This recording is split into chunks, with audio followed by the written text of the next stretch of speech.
The Nations Office at Nairobi has joined the global community in marking International Holocaust Remembrance Day, commemorating the liberation of the Auschwitz-Birkenau death, that is Camp 81 years on. The message, of course, from Nairobi was clear.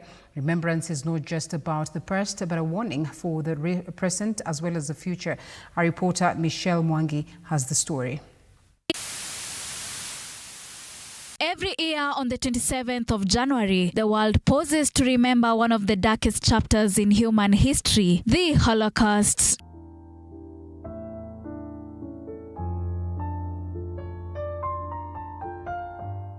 Here in Nairobi, the United Nations office joined the international community in honoring the millions of lives lost and in reaffirming a commitment to human dignity and tolerance. The Holocaust refers to the genocide of European Jews during the Second World War between 1941 and 1945. Under the Nazis' rule, an estimated 6 million Jews were systematically murdered across German-occupied Europe through mass executions and extermination camps. At the Nairobi commemoration, speakers drew links between history and the present, warning that hatred and discrimination remain a real and growing threat in many parts of the world. Each victim has a name. Each victim had hopes and dreams. And each of those victims had their rights systematically denied and destroyed. The discussion also reflected on recent global events, including renewed violence and rising tension that have reignited fears within the Jewish communities worldwide.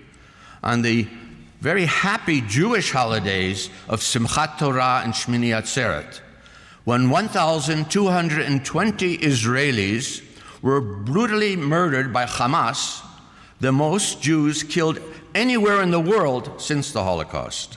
Anti-Semitism, which is hatred or discrimination against the Jewish people, was repeatedly highlighted as a persistent danger, one that history has shown can escalate into mass violence if left unchecked. In Germany, in the year 24 alone, more than 20 anti-Semitic attacks or activities were counted every single day. And the horrific attack on mainly Jewish participants of the Hanukkah festivities at Bondi Beach in Australia just a few weeks ago showed us that anti-Semitism until today kills people in all corners of the world.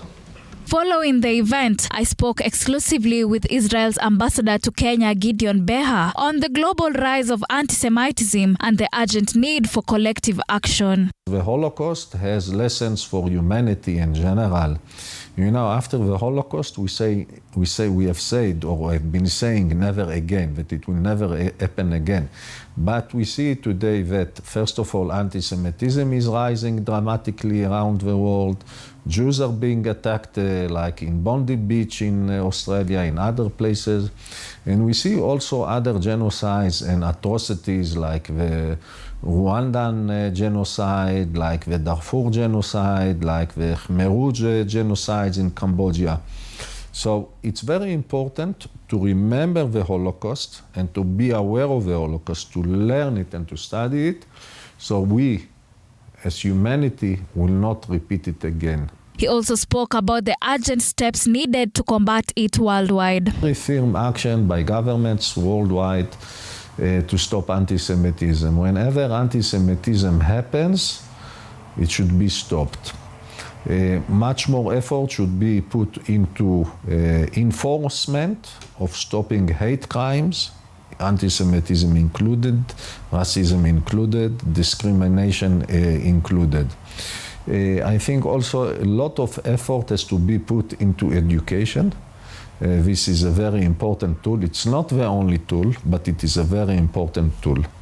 But perhaps the most powerful moment of the day came from Holocaust survivor Wanda Albinski, who shared her personal story of survival, a living reminder of history's human cost. War started.